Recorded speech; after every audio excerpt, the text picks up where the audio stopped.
રામ રામ અને નમસ્કાર ખેડૂત મિત્રો. ખેડૂત સેવા ચેનલમાં આપનું સ્વાગત છે. આજે તારીખ 17/6/2026 અને બુધવાર.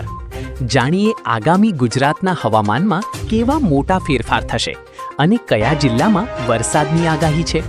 વિડિયો પૂરો જોજો. ગુજરાતમાં ચોમાસાના વિધિવત આગમનની આતુરતાપૂર્વક રાહ જોવાઈ રહી છે. આ વચ્ચે હવામાન વિભાગે રાજ્યના હવામાનને લઈને મહત્વની આગાહી કરી છે.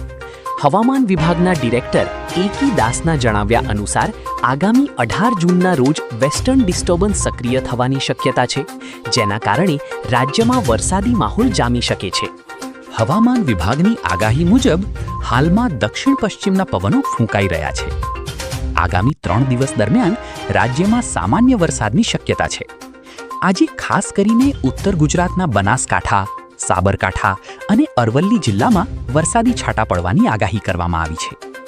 આ ઉપરાંત 17 અને 18 જૂનના રોજ દક્ષિણ ગુજરાતના સુરત, તાપી, નવસારી, ડાંગ, વલસાડ તેમજ કેન્દ્રશાસિત પ્રદેશ દમણ અને દાદરાનગર હવેલીમાં સામાન્ય વરસાદ થઈ શકે છે.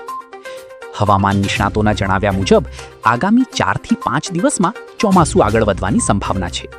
પરંતુ ગુજરાતમાં વિધિવત ચોમાસાના આગમન માટે હજુ પણ થોડી રાહ જોવી પડશે. હાલમાં નાગરિકોએ કાળઝાળ ગરમી અને બફારા સામે સાવચેતી રાખવી જરૂરી છે. હવામાન વિભાગ એટલે કે IMD દ્વારા આગામી 15 કલાક માટે એક ગંભીર ચેતવણી જાહેર કરવામાં આવી છે. દેશના 21 રાજ્યોમાં આકાશી આફત આવી શકે છે.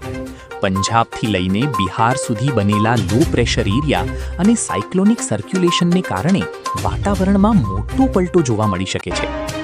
ખેડૂત મિત્રો, જો તમને હવામાનની આ માહિતી ગમી હોય તો વિડીયોને અત્યારે જ એક લાઈક કરી દેજો અને ચેનલને સબસ્ક્રાઇબ કરવાનું ભૂલતા નહીં. આપનો ખૂબ ખૂબ આભાર.